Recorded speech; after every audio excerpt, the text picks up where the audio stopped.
on to the fundraising toolkit second module, tools for identifying potential donors. We have the amazing Black Fox team working with us. And all of these materials are being put into a full toolkit. So you'll be receiving module 1, module 2, when you get your follow-up email from us. But thank you all for joining us. We appreciate your time and joining us. Feel free to ask questions in the chat along the way. And if we can, we'll get to them, or we'll get to them at the end. But I'm going to pass it on to the amazing Lisa Heinert from the Black Fox Global team to kick us off. Thank you so much, Lisa. Awesome. Thanks, Debbie. And I know we've still got people coming in. So as we do, feel free to drop in the chat who you are, where you're coming in from around the world, and what you're hoping to learn today. And we'll keep an eye on those things and welcome everybody as you come in. But it's such a pleasure for myself and my colleagues from Black Fox Global to be here today. I'm Lisa. I am calling in from Wyoming in the United States, and I serve as the COO of Black Fox Global. And we have been a part of the group that, in collaboration with Catalyst, put together this great fundraising toolkit. And today we will be focusing on the components of it with research. I think it was back in November that the first module was shared through the Catalyst community, and today's module 2, and there will be additional modules coming up. So I'm joined today by my incredible colleagues, Julia Chacur and Wonu. Julia joins us from Brazil. She's an expert fundraiser, researcher, social innovator, weaver, and just has a great impact in the fundraising space. And our colleague Wonu joins us from the Netherlands, brings a strategic eye to all fundraising, and serves as a real asset to our team at Black Fox Global as we serve our clients. And today, as we focus on funder research at Black Fox Global, we really focus on 3 complementary areas that make strategic fundraising and help our clients secure the funds they need for their missions. And that's rooted in research, first and foremost, making sure that we're talking to the right funders. That's then complemented by really strong messaging to make sure that you are talking to funders and it's clear, concise, compelling, and then really strategic and intentional, consistent outreach to funders to build those relationships. So we just want to acknowledge that while we focus today on that research component and the importance of aligning with the right funders, this is a piece of the larger picture to fundraising. And if you look at the Catalyst Toolkit and our Black Fox Fundraising Handbook, you can see those additional resources on how to leverage strong funder research in making sure that you're also complementing that with communications and outreach. So today, Wonu will first take us through making sure that we're aligning with the right funder. We'll have a chance to debrief and talk about that in small groups. And then Julia will actually take us through the technical side of research to making sure that we're following a consistent and tried and true process to identify the right funders for our missions. And then at the end, we'll have a chance for Q&A. So with that, I will pass it on to Wonu, and we will jump into identifying deeply aligned funders. Brilliant. Thank you so much, Lisa. And hi, everyone. I'm really, really excited to be here. I'm calling in from the Netherlands today, and I will be talking through the process to before kind of the research process starts. So if you could go to the next slide. So one of the first steps you need to take prior to conducting your research is to assess your organizational financial standing and legal status. And this is why.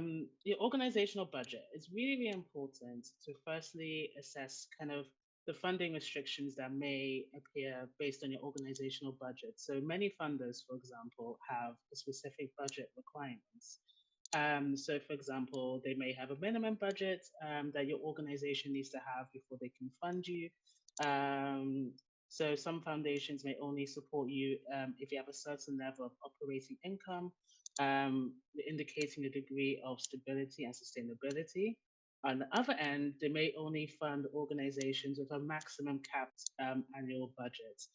So, for example, some grant programs may be designed specifically for smaller organizations with limited budgets, so actually excluding larger organizations. So it's really important to kind of conduct this organizational assessment first on your side before you actually start the research process, which my colleague Julia will go into later on in this webinar. The next stage is kind of as part of kind of organizing your organizational assessment. Oh, sorry, here, we jumped a slide. It's actually still the first slide. Thank you. So the next step is assessing your legal structure. So for example, if you're registered in the US, you might have 501c3 status. And this is essential for receiving tax-deductible donations in the US. This significantly impacts your ability to attract grant funding from US registered organizations. Some, for example, only fund organizations with this 501c3 status.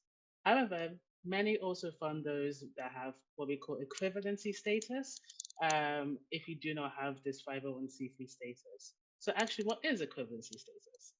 If operating internationally, this may be necessary to ensure tax deductibility in certain countries. So if you're an organization that's based in majority world, you may face significant challenges in accessing funding due to your registration status.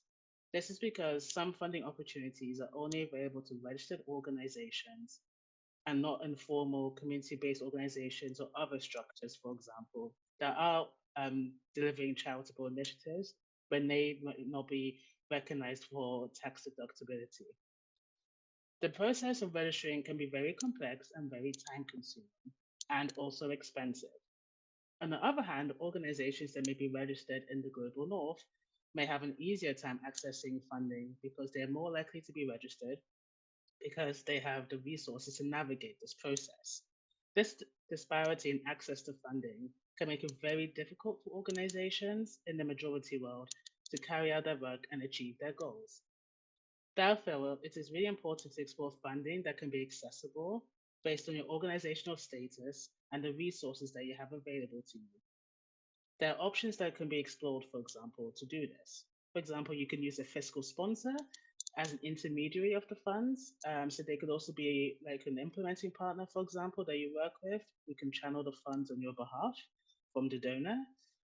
Some donors also provide strategic and funding support to their grantees in the majority world to support them with this organizational registration process so they'll be more applicable to apply for funding in the future and invest in this capacity building for them. So this is something to definitely take into consideration as you start the research process on your end. If you can move on to the next slide. So once you've completed the organizational assessment, it's time to then refine your focus to a well-defined set of research priorities. This will streamline your efforts and ensure your resources are used effectively. So here are some key areas to consider. Firstly, what's your geographic focus? Is it local, concentrating on donors and funders within your immediate community? Is it regional, targeting donors and funders within a specific region or state? Is it national? Are you looking for donors that are from sources across the country where you're based? Or is it international? Are you exploring funding opportunities from global foundations and donors? The next step to consider is funding priorities and needs. What is this for your particular organization or initiative? Are you looking for program funding, so funding support for specific projects or initiatives? Are you looking for general operating support, also known as core funding, to fund core organizational functions such as staff, office costs, etc.? Are you looking for multi-year funding, so longer-term commitments that provide stability and predictability? Or are you looking for in-kind contributions, so donations of goods or services? This could be office space or materials that you use in your organizations, for example. Or are you looking for seed funding, early stage support for new programs or initiatives, or organizational startup costs? The next step to consider is your preferred grant characteristics. So what's the kind of funders that you want to work with? Are you quite keen to work with foundations, so private foundations or family foundations? So those are foundations that have been established by families, or corporate foundations, so normally kind of philanthropic arms of companies. Do you want to work with government donors? So what we know is bilateral or multilateral agencies. Bilateral agencies are offshoots of national governments. So for the US is USAID, for Sweden, CEDA, for example. Corporate foundations, so as I mentioned, philanthropic arms of companies. And then also kind of consider the grant types. So again, do you want to apply for core funding, program support, funding for your capacity development and growth? Or are you looking for co-funding? So let's say that you already have an existing funder that wants to support your work, but they'll only give you the grant if you raise the other 50% that you need to complete your targets. That's also a specific kind of funding you may be looking for. And it's also really important to consider your minimum grant size. What's the minimum amount that you need to meet your organizational needs? That's also very important to take into consideration. The next step to consider is donor exclusions. So by this, what's the kind of no-goes that you need to take into consideration before you conduct the research process? So for example, you want to eliminate your current donors because you don't need to yeah, approach them again for funding because they already support you. You also may want to not consider those that have supported you in the past. So what we call lapsed donors. So focus on re-engaging those rather than kind of researching new ones. And then potential conflicts of interest. So maybe there's donors that you can't approach because they may conflict with your organizational mission or values.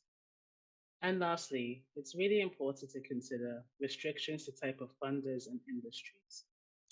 So what are your ethical no-goes and due diligence considerations that you need to take into account? So for example, you don't want to maybe approach funders that invest in tobacco, the fossil fuel industries, etc. So we move to the next slide, please. Thank you, Hira.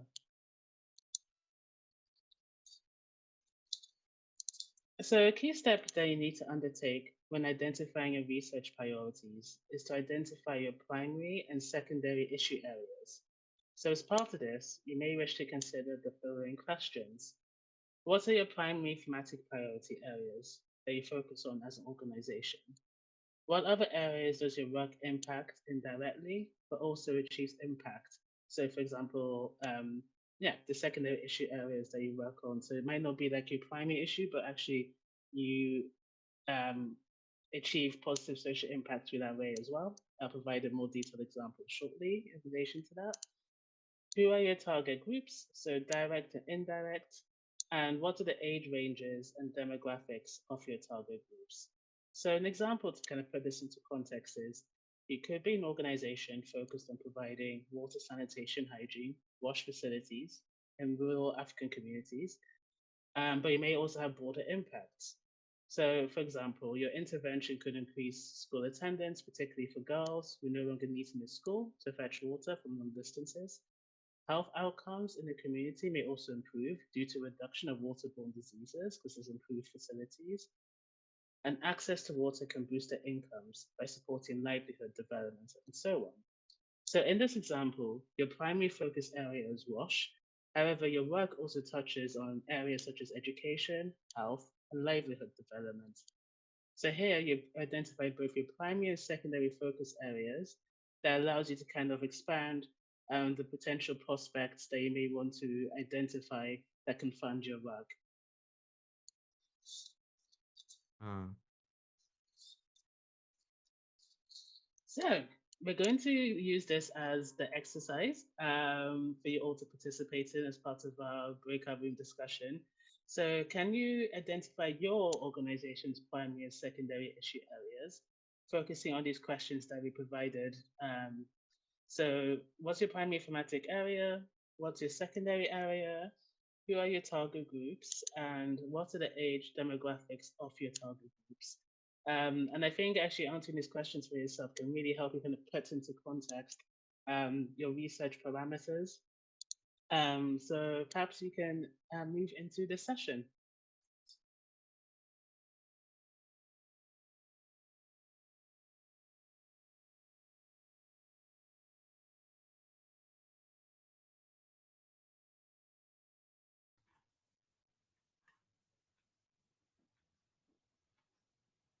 Hi, everybody.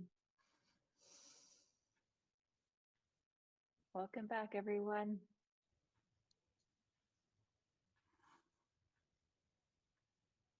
I think everyone's back now. Welcome back. I was actually midway, mid-sentence. yeah, I was too.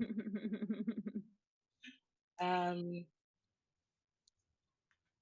would anyone would be happy to share kind of their thoughts and then feedback from their groups on their discussion. I think this is quite an enriching discussion, it sounds like, and since quite a few of us are in mid-sentence, I think there's a lot more to discuss around this topic. So who would like to share? So I would go quickly if that's okay. Please do, thank you. Yeah. So I think this was a very this gives us an opportunity to actually understand organizations in a very different geography and very different environment completely. So I think this was a good and to understand how they are making an impact.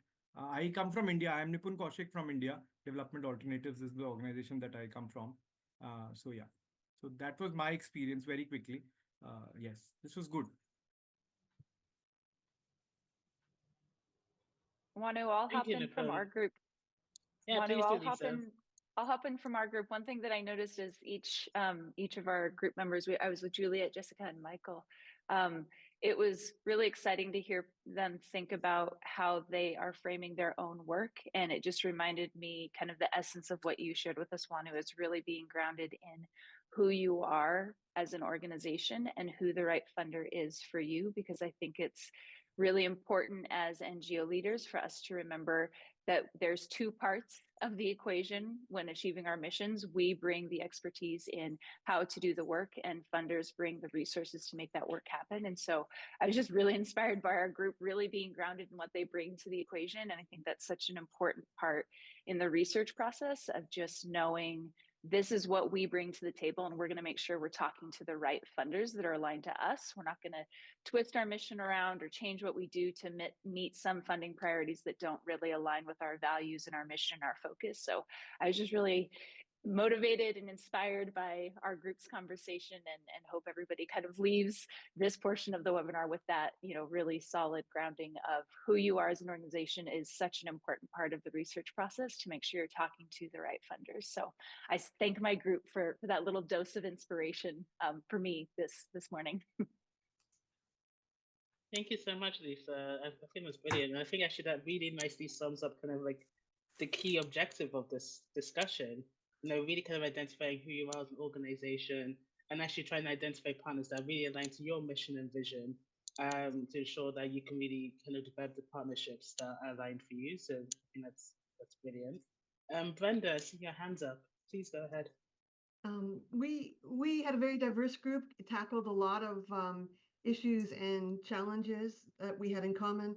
One was finding those in the northern hemisphere, finding funding to work with those in the southern hemisphere. How do you find those funders? We talked a lot about qualitative versus quantitative data. It's the qualitative data that seems to inspire people, but funders are still looking for the numbers. We talked about that. We talked about the lack of policy and funding for anything that crosses sectors. And that's where we know, well, a lot of us know that's where the solutions are. Even with the SDGs, they're all interlinked, but there isn't a lot of funding for that. We think that's changing. At least I'm seeing that starting to change. And the other thing that I just noted is that I'm not really sure there's the examples in my group were smaller organizations, and I really do hope that funders begin to see that bigger is not always better. The smaller organizations in my group were extraordinarily innovative. That's a lot. So she was very productive. Yeah, that's brilliant. I think that's so insightful and really, really important. And I think it'd be so interesting to see how this conversation can continue beyond this webinar. Kind of sharing these insights, experiences. Even seeing where you could collaborate, especially small organizations. You are seeing kind of increased partnerships being formed, like kind of consortiums. Organizations working together to kind of apply to funding, strengthen numbers, so to speak. So it'd be great, really interesting to kind of explore how you could be really innovative and strategic in your approach as well. So yeah, I hope this can continue beyond this webinar. Thank you, Brenda. Any further insights, feedback to share? Feel free just to on mic.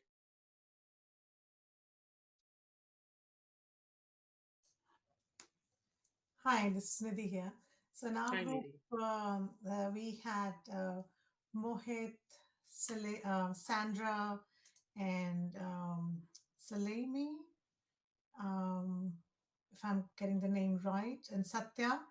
Um, and we figured out that there are some organizations who had very strong focus on education. So their primary focus, they had a lot of clarity on, while the organizations where they had more than one focus areas, they had to think through, okay, well, sexual reproductive area for disabilities is our first primary focus area, while the other one is women empowerment. So that was one of the organizations. I work for Goonj, which works across sectors and across SDGs.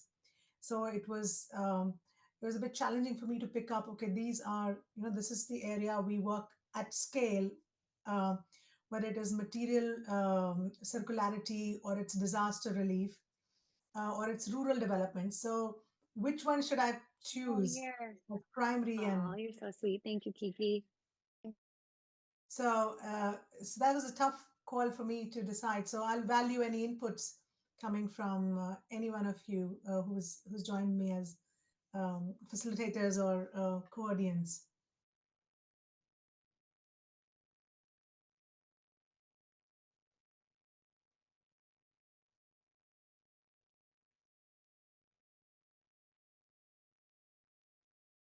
Oh, Christ. Can you hear me? Yes. Oh, Now we sorry, can. this is Jim. Yeah. Yes, Jen. So yeah, what do you do if you have a strategy that crosses all the sectors? Now what? And it seems to me that there needs to be some way that we could put out our message, that each of us could put out a message to funders to sit in a room and listen to hear the different proposals or the different strategies for global transformation or whatever. That if, I don't know, some organizing capability like maybe Catalyst 2030 or Black Box or somebody could do that, give us the chance to make a pitch and then have us meet with funders in a Shark Tank kind of situation, or some kind of thing. And because when you cross sectors, there needs to be a conversation. You can't just fill in the blanks.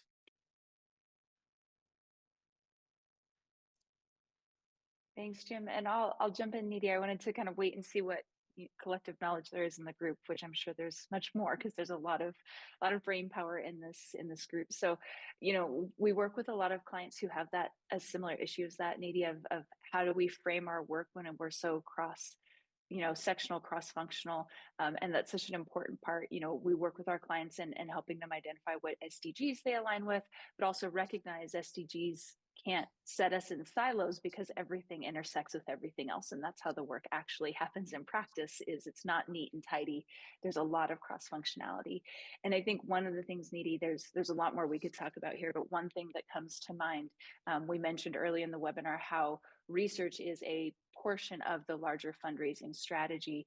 And one of the things we really work with our clients is crafting your why and understanding really succinctly who you are, what you do, and how you do it. So even when there's cross-functionality as you approach funders, that cross-functionality and the intersection of the different lenses of your work all centers on why you're doing the work in the first place and how your approach makes that happen. And I think really understanding your why and really aligning with funders in a clear and concise way in your messaging of that broader approach to why you're doing the work and why your cross-functionality and intersectionality of your mission is so important to achieving that mission, I think is really helpful in that, because it's easy to get into the details of the multiple ways and the multiple approaches and how they all integrate.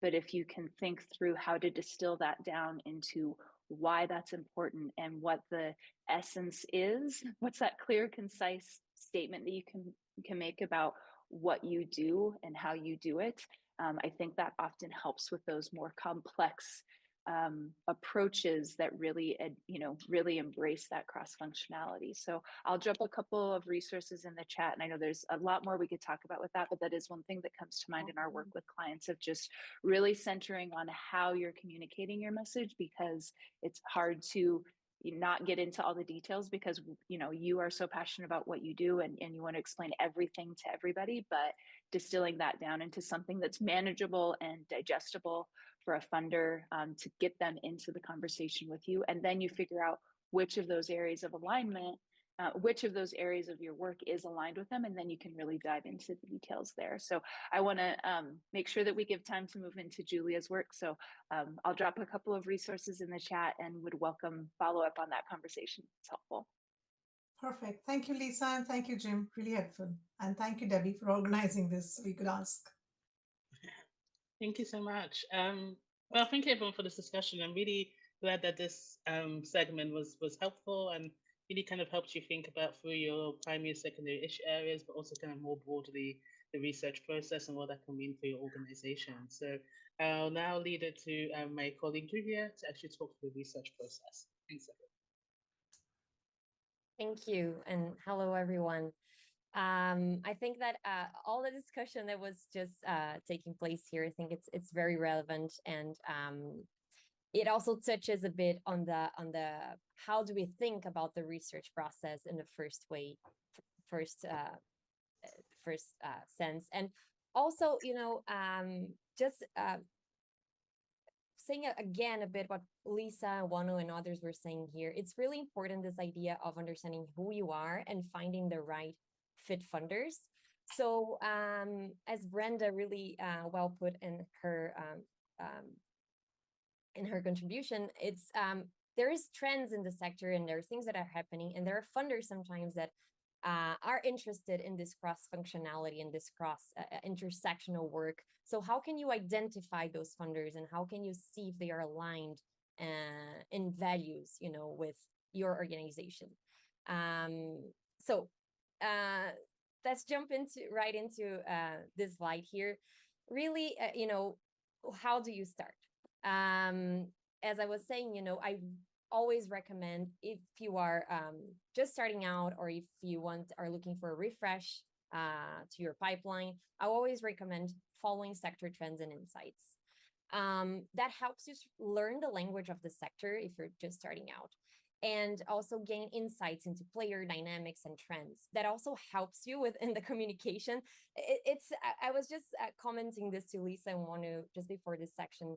It's really the fundraising process is really a cycle, right? So as more as you dive into it, the more it makes sense. So when we look at research, that also helps you inform your communication. So it helps you understand the language of the sector. How could you frame, how are others framing their work in a way that's compelling to funders? And how are funders sort of putting their priorities and their strategies? So, you know, understanding the players, the dynamics, and the trends. A lot of platforms, they also do donor profiles, which is also interesting to learn about new funders or donors that are doing innovative things, or donors that have an approach that is intersectional, for example. And they also do a lot of nonprofits highlights, which again, helps you sort of inform and understand better the sector. I've left here some suggestions of portals and publications that publish articles and insights on the sector. This is not comprehensive at all, but one suggestion that I would give is signing up for newsletters, and then, you know, taking out, if you are the fundraising or the research person in your team, taking out 1 hour of your week to go over, you know, the what's out there, what's new, what's relevant to you. Quick moment to also mention our Black Fox Brief, which is our Black Fox Global's curated newsletter to sort of curate in one newsletter all the relevant sector weekly news and insights. And then, you know, another thing that really helps is looking into peer organization funders.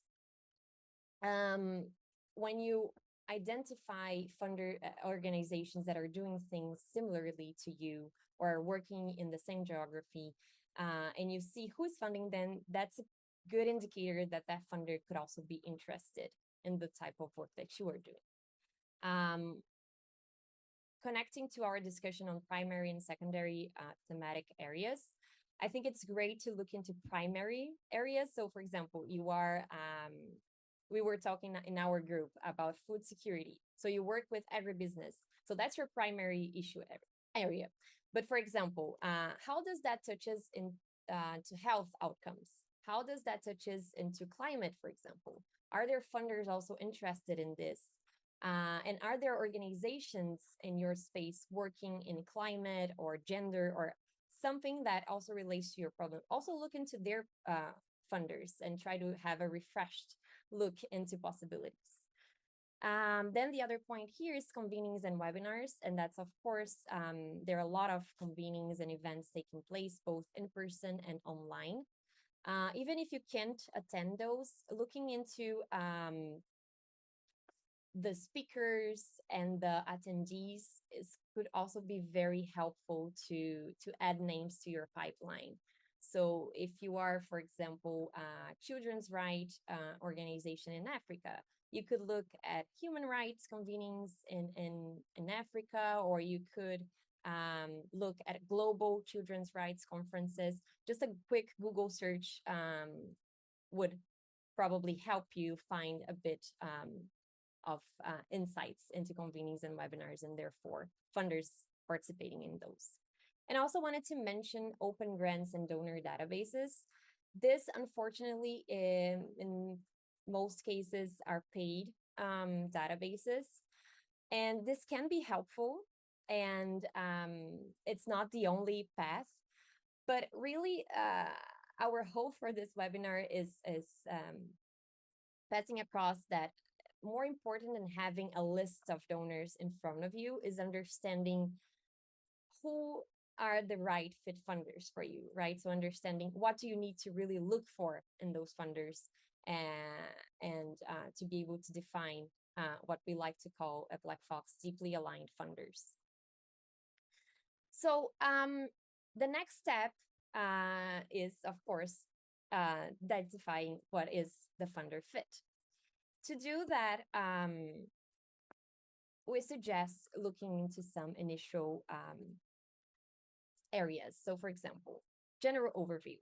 Who's the funder? What are their priorities? What are their interests? What are their programs?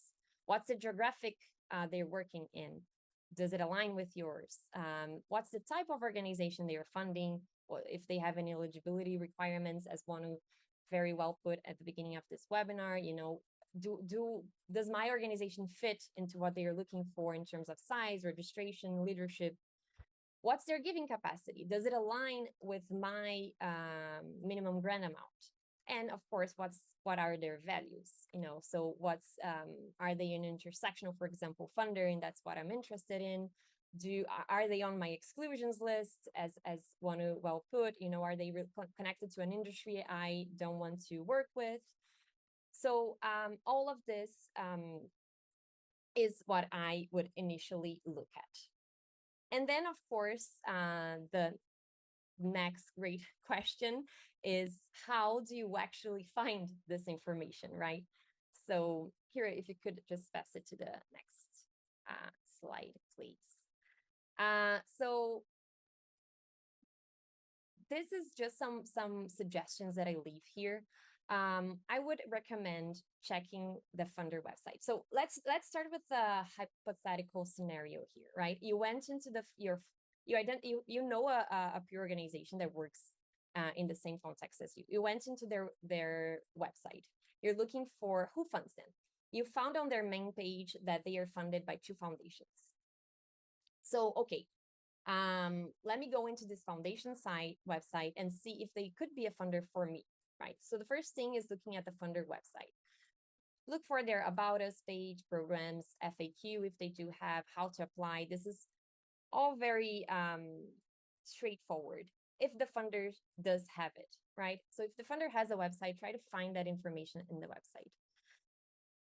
But always, and we say that a lot in fundraising, is follow the money, right? So go beyond their website and try to find who are they actually giving this money for. So one thing that you can look is their annual reports, if they have them. If they are based in the US, you can find their 990s, which we will talk about in a bit. If they're based in the UK, they have the Charity Commission. Different countries have different legislations, but you can try to find any tax filings or documents, forms that they need to fill. And also some funders have websites in their websites, grants databases. So you went to their website, you found out that their mission is aligned, they have a program that fits into what you do. You went into their website and you saw they have an annual report. You were able to see that they are funding indeed similar organizations as you. And you can also look for additional insights. So you can check founders and staff biographies, social media pages, news and media mentions, and peer organizations annual reports as well. Because sometimes this point here about peer organizations is that sometimes if the funder is not very transparent, you can try looking at who they are funding and see if you can find more information there. Or you can try typing their name in Google and seeing if they have any media mentions or news about their giving or anything like that. So, and please bear with me because at the end, hopefully this will all make sense when we look at the donor profile. So first, before we jump into the donor profile, I just wanted to quickly mention the 990 for those that are not based in the US or haven't seen a 990 yet. The 990 is a US Internal Revenue Service form that provides the public with information about nonprofits. So basically, it's a public-facing document that all nonprofits are obligated to report back to the US government. So this information is public. If you do a Google search, you'll be able to find this form. When you look at it, it might be a little bit overwhelming because it's, for example, this example here is the Gates Foundation, and they have 60, I think, pages worth of a lot of lines and information. But when you start looking at it, it would be easier to digest. And we've included here an article on a candid article on how to read a 990. I won't go into too much detail here, but I just wanted to flag this to you that this is an open resource that all foundations in the US have to fill out. Even if they don't have a website, you should be able to find their 990s if they are a nonprofit registered in the US. So when you have all of this information, what do we recommend doing is building a donor profile. That way, the idea is you have a template that you can standardize across different donors in your pipeline. You know what you should look for in the donor. So what we talked about, mission, their areas of interests, what they don't fund, what's their geographic focus, financial information, so every grant range, total assets, annual giving, and if they are a US-based one, that this financial information should be public in their 990. If it's not, you can try to find in their website if it's a foundation outside of the US. Key contacts, news articles, insights, and also we include here recent relevant grants, which we find very helpful to list out, follow the money, who are they actually giving their grants to. And this really donor profile supports you organizing all of this information in one place, standardized. It helps communicating with different team members, the research process, and it also serves as your own internal database for future reference, so you don't lose any important information as you continue to build your fundraising strategy. We see a lot of times funders that they seem very aligned, but for some reason they've changed a component of their work and they are no longer a fit, for example. They were working in your geography, but now they aren't. So things change quickly. And another benefit of creating a donor profile is being able to revisit this every once in a while and checking if it's still a fit. If it's not a fit, maybe it's became a fit now. So the research is sort of an organic process. As I mentioned, the more you do it, the more it will become easier for you to understand the languages, the requirements, how it works, how do you fit into the funders' roles, and all of that. We try to summarize all that I'm trying to convey here today into what we call a WIAFIT, which is just here under the recent relevant grants. This is the Black Fox way of doing it. It's basically, we create a paragraph or two outlining why this funder is deeply aligned. So we would mention specific programs, specific values in their page, specific strategies or goals that they're willing to take. And we would outline that all into a WIAFIT that hopefully would help you as you move along to the next outreach phase to this donor. We've included here a sample of a donor profile so you can understand what I'm talking about. And also just reminding all of you that this will be sent via email to all who are registered. So no need to take a lot of notes now, as this will arrive in your inbox soon. Okay. And as I mentioned, are some tools for identifying potential donors. We've included both free and paid tools here. As I said, some of them, like Inside Philanthropy, they have donor profiles, but they also publish articles and news and insights on the sector.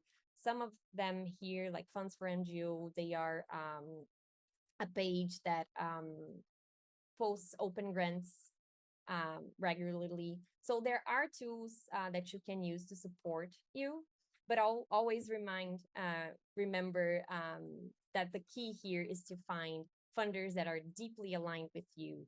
So looking for what you need and what the funder does, and where are your common values in that.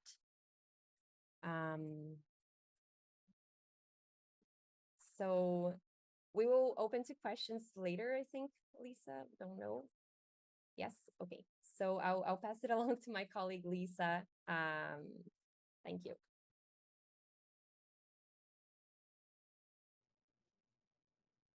Thanks, Julia. And I was just typing in a response, so I'll just mention that really briefly. Needy had asked about if you use a CRM or AI tools for creating and accessing the donor profiles. So at Black Fox, in our work with clients, because obviously clients come to us with all kinds of different data management systems, some more robust than others. So we use a platform called Trello. A lot of people use it for project management and things like that. So we have found Trello to be kind of that great in-between solution of it. Just is a lot more dynamic way to track funder profiles and funder progress, because then we also use that as the platform to track relationship management and our professional persistence with funders. So it's much more robust than we all have seen the massive Excel sheets or the multiple Excel sheets, and trying to stay organized in that way. So Trello is kind of a good in-between solution, with the next best thing really being a CRM that's, really centered on your organization and how you organize that data. So once you have the data, that's how we organize it for clients, is through Trello. We create cards that allow you to have the funder profile and track due dates, checklists, assign things, track all of your communication with the funder, which really gets into the relationship advancement side of the things. As far as using AI, that's a really interesting question, and one that has been a topic of conversation within our team for many, many months now. So I will share just briefly kind of my summation of our conversations internally at Black Fox, but would really welcome Julia and Wonu to pipe in with that more. So our collective of experts in Black Fox Global uses AI in various aspects of their work, either in research, communications, or relationship advancement. I think the key things, if you're going to bring AI in, is that it still has to be trained. So you can't just expect to take Julia's content from today and say, okay, here's who we are as an organization. Here's the funder profile. Find 20 new funders in the WASH space. It will give you a list, but I'm not sure that list is really going to be as specific to you as what you're really looking for. So that training of that tool is going to have to be an intentional process, because even for us, we might serve, let's stick with WASH since I grabbed that sector, we might serve 2 WASH clients simultaneously in our painless prospecting service, where we're coming up with a pipeline of funders for them, and they may have completely different Trello boards. We aim to deliver 15 to 20 funders. They might only have 1 or 2 or 3 that cross, because that first part that Wonu walked us through of really centering on who you are as an organization and what your ideal funder is might be very different than another WASH organization and who they are as an organization. So I think AI is such a great tool and helps us. All of us need to save time in the social impact sector. We're all spread so thin.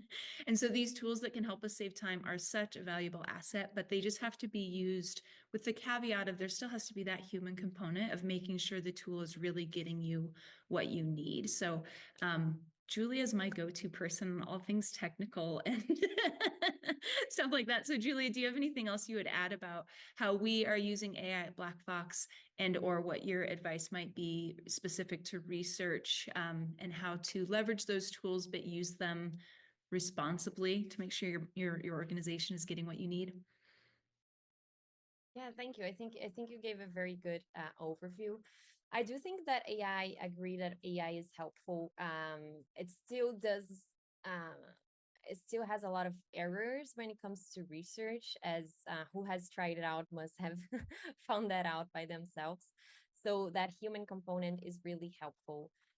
Particularly in my case, I find it very helpful for brainstorming, which I usually say for a thought partnership, which is a weird way to talk about artificial intelligence. But when we that start where to start phase, right? So understanding, when you understand the sector trends, when you understand sort of the keywords or areas, what you work on, asking for a brainstorm of ideas, or trying to look for I don't know, you, for example, you work in, as I mentioned, like food security. So trying to think what would be other areas, other types of funders that would be interested in this. So as a brainstorming tool, I think it's very, very helpful. I wouldn't rely on it too much for accurate information, at least not yet. Don't know how it will evolve. Great, thanks, Julia. There was another question in the chat that I grabbed, and then I'm going to rely on here and Cindy to help us catch any others that have been there. But this one gets more into what do you do with this content once you have it. So I can't remember if it was Needy or somebody else, but asked, when we don't have a lot of warm introductions, how do we get in with funders? And that really, I know that's everybody's question of how do we get in, how do we get a foot in the door? And that really gets in. I talked early on in the session about how research is a component of the larger fundraising strategy. So that really gets into what we at Black Fox would call advancement outreach, and really advancing those funder relationships. So one of the very first things we do with clients is most clients, not every client, but most clients come to us saying, we don't have the network, we don't have connections, we don't have any warm introductions. Once we walk them through some network mapping exercises, they're often surprised at how well connected their organization is. When you don't think about just the executive director or the founder or the CEO has to be connected, but when you start looking at who, if you find, so on your funder profiles, one thing we ask all of our clients to do is, once you have your funder profile, find those funders on LinkedIn, those key contacts that are the right avenue for your mission. And if your LinkedIn is a great tool, it's not the only way, but it's a great tool that if you are connected to all of your board members, your key staff members, your peer organizations, it is really amazing how connected there are, how many connections you might find there. So we really encourage people to think a bit more creatively about what your network is, because it's often a board member or a peer organization or another supporter who is connected to one of those foundations. And that doesn't mean you don't still want to do your own direct outreach. It just means that in addition to your direct outreach, outreach, if you can have a couple people also pinging that funder saying, hey, I really think you should, consider taking a call with Needy or whoever is reaching out, that really helps. So my first recommendation is just don't limit yourself on what you think your network is, because I think often that is a lot more robust than what we think when we think creatively about who might be able to connect us to these funders. But then if you're really grounded in strong research and you're talking to the right funder, don't underestimate the power of what people call cold outreach. And I hate to call it cold outreach because it sounds like you're just throwing it out there to see what happens. But when it's centered in strong research and that why a fit section of that funder profile, that is direct outreach that really is opening a door that might not seem like it's possible. But when we go through our advancement process with our clients and you can really articulate to a funder why your mission is really well aligned with theirs, it is amazing how many times those funders are interested in taking an initial call or meeting with you at a convening that you both happen to be at. So just don't, cold outreach kind of gets a bad rap because it's often just kind of throwing things out there to any funder who comes across your radar. But if you have grounded yourself in solid research, you really understand your organization's mission, like Wonu talked you through, and you're following a thorough process like Julia's to really determine that it's a fit, you're 15 or 20 steps ahead of just that cold outreach that goes out to, a random group of funders. So for us, we really emphasize with our clients the value of professional persistence, of intentional outreach, consistent outreach, because we often know it takes 4 or 5 touch points with funders. Funders are just as busy as the rest of us. They're managing large portfolios of clients. They have a lot of interest. So it often takes several touch points to get them to respond, but there's a lot of value of being really confident in that direct outreach when you know that you're talking to the right funders. So I think that's an important part of it as well. So here would love to hear other questions, either just pipe up or here, and Cindy, if you've seen others in the chat that Julia, Wonu, or I can touch on, would love to hear other questions that are coming up for folks. I just added one in the chat. It was one previously by Sally. She wanted to ask, would you explain points of entry to Julia, I guess? Yes, sure. Thank you, Sally, for that question. So I'm guessing that you're referencing to the donor profile, right? So this is our way of outlining, just in line with what we were talking during this webinar of having different thematic areas or interest areas that touch in different parts of funders programs and all of that. When we call points of entry is really areas of alignment. So for example, to go back to the water and hygiene example, a point of entry to this funder would be women and girls access to water, for example. So it's the way the way that we call it, the areas of alignment with that particular funder. It's just a way to organize sort of the thoughts that we were discussing here today. Is that clear? Did I answer your question? Oh, yes, thank you. That's exactly what I want to understand. Perfect. And I'm going to drop another link in the chat here after I finish this because I don't want to miss my thought. But this taps into both of these last responses. A really solid funder research process grounds you in making sure that you're talking to the right funders. But go into these conversations just because you've researched a funder doesn't mean you know everything about them. And it certainly doesn't mean that you know that person's personal why they're in this work. So those points of entry, Sally, and the approaching funders that you don't have warm connections to, it's so powerful to then, this becomes a conversation and a relationship to build. It's not a transaction to secure or close. It's a relationship to build. And so it's really powerful to approach those funder conversations, even your initial outreach email of just, I would love, really approaching it from a spirit of curiosity. I would love to know more about why you're in this work and explore if there are synergies between your funding priorities priorities and our mission. And we've got a specific open source resource called Leading the Donor Dance, and it really just provides some really amazing questions on how you can approach those funder conversations. So those points of entry, I think, are really helpful to ground you in your confidence of, like, again, that two-part equation of you being the expert in how to do the work and the funder having the resources to move that forward. Those points of entry help you frame your conversation with the funder of where that is alignment, but then it's a conversation to better understand what is their why are they in the work, and where is that, you know, personal connection between your work and theirs that can really build that relationship. So I just, you know, build on that to say, just remember that this is all about people connecting with other people to move the world forward and achieve our collective missions. And so approaching those points of entry as a grounding, but then an avenue for a conversation, I think is really powerful on that next step, you know, beyond the research of how you leverage that in the actual Amazing. Masterclass. Masterclass. Great. We probably have time for another question or two here. Or Cindy, have we missed any in the chat, or does anybody want to pipe up and go off mute and just throw one out there for us?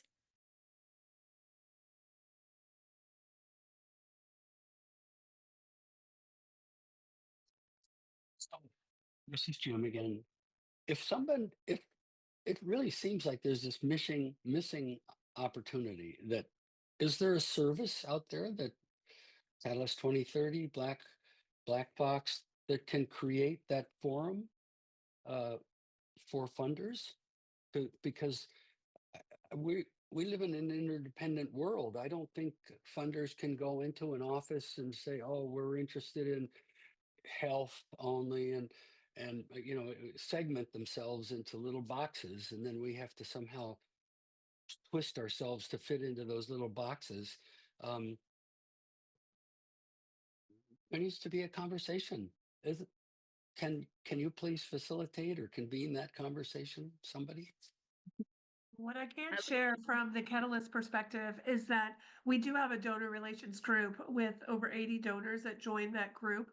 What's been amazing with them is that we have done about a year and a half, 2 years ago, we had them write and sign a shifting the funding paradigm, and we put that in the chat, and it basically was saying nonprofits and all the donors saying that we agree to unrestricted funding, we agree to giving access for 3 years, so we trust you and what you do if you make adjustments to that.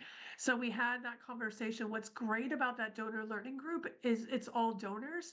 So you have these really transformative donors like Segal Foundation, who works in Africa and believes wholeheartedly in this unrestricted funding and access. And then also with the ones that are more corporate that have been around for a long time and are kind of still stuck in the old ways. So there's been a lot of shifts that we've seen. With that said, we've learned that donors, you know, don't want to get in a room with a bunch of people, right? Because they feel like they're just being bombarded. But there are opportunities to meet donors, and some of those convenings are opportunities to meet donors. But I agree with you; it is hard to get face to face with donors, no matter what. And you know, having us be able to offer this fundraising masterclass with the Black Fox team to be able to help give some inputs of how they coach and encourage their people that they work with to navigate the system, and they're doing all this for free. Thank you very much, pro bono. But that's for us, of course, you know, because they can't obviously do pro bono work for everyone. But that's what we're trying to do with this toolkit, is try to take all the lessons we've learned and share it with others. But yeah, it would be nice if there was a space that everyone was, you know, that the donors were willing to be at to talk about these things. Thank you, Debbie. And Jim, I'm going to touch on both what you asked as well as what Gloria asked. One thing that I love about our founder and CEO, Natalie Rickstad, is she's always at the forefront of just, you know, if there's a room or a space you want to be invited into, create the room yourself. You know, don't wait for somebody else to create that space for you. So I'm thinking about, you know, also Gloria's question of, you know, what about funders that are no unsolicited proposals? Because we all, you know, all of us have our ideal funder in mind. They provide multi-year unrestricted funding, and they have open calls for proposals. And that's all of our ideal funder. And yet that's not where all funders are in their evolution as an organization for various reasons. And so we also have to ground that in reality of there will be funders who we are confident are deeply aligned, but they don't accept unsolicited proposals. So, that professional persistence that I talked about is definitely one approach of reaching out to them. Just because it's no unsolicited proposals, not all of them are, that doesn't mean they're not open to engaging in conversation and getting to know you.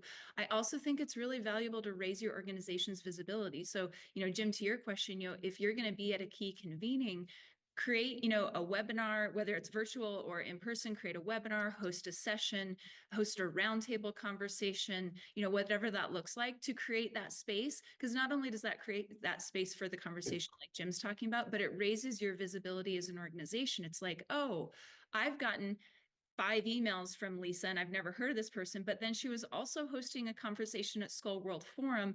And one of my colleagues also mentioned to her. So, it's been kind of in the back of my head as a funder, but maybe I need to, respond to that email and move that up my priority list. So raising that visibility and your contributions to the sector, not to add to your to-do list. It needs to be contributions to the sector that are a natural outflow of the work that you're doing. So Sally's right here on my screen. So, as Sally works in the democracy space and is contributing things through the Trust Project, how can she partner with other organizations that are like-minded and, like I said, host a session, have an open dialogue at a convening, whatever that is, to raise that visibility so that those funders start to see you and know you.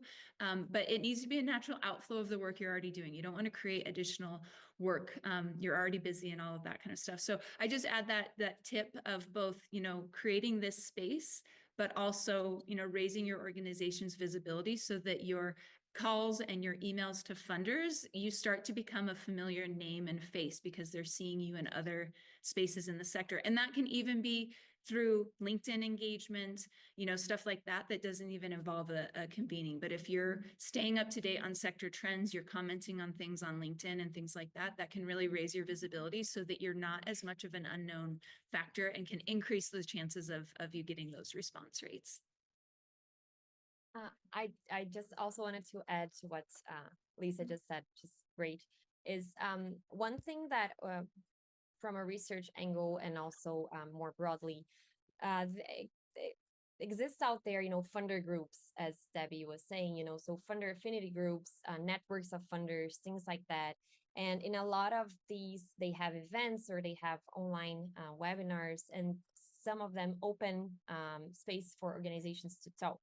Or even, try to identify sort of networks of funders that could be aligned with the work that you do, Jim. So this idea of cross-functional, intersectional work.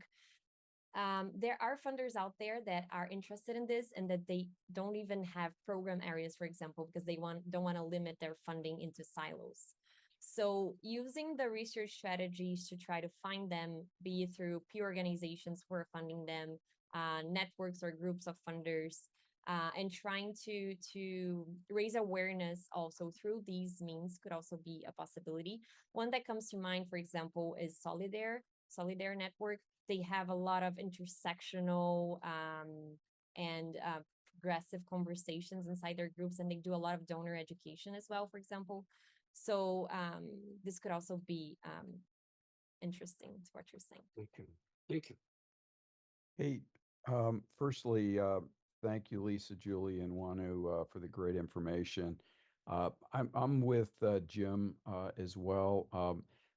Maybe a suggestion would be to have these kinds of forums that would be focused on, beginner projects versus like our project is a very successful 501c3, focusing on East Africa that's been around for 5 years.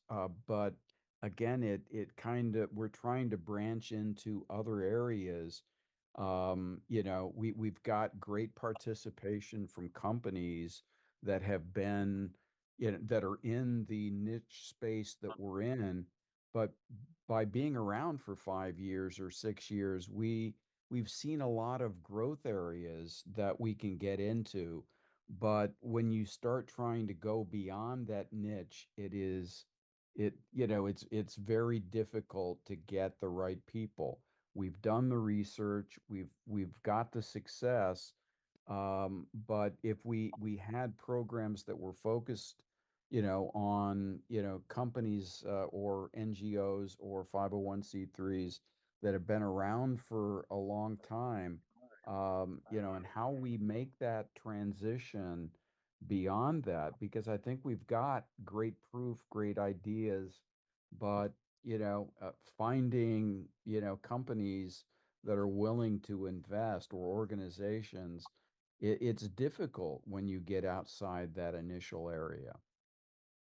Yeah, thank you. Thank you for sharing that. And I strongly encourage folks, take contact information from the chat and continue these conversations and follow up, because it's great to hear this momentum and this synergy around this idea of how to share your missions and things like that. But I am sensitive to time. We're already a couple minutes over. So thank you everybody for joining us today. We hope you left feeling really grounded in understanding your why and how you approach your work and your ideal funder, and a thorough research process that can really help you identify those funders. So we will follow up with the recording and slides and some additional supplemental tools, including those links that we shared out throughout the webinar. And thank you everybody for joining. Please take time to fill out Catalyst's feedback so that we can learn and improve on our offerings through Black Fox webinars, as well as our partnership with Catalyst and their offerings. So thank you everyone for joining us, and we wish you all the best as you research those deeply aligned funders.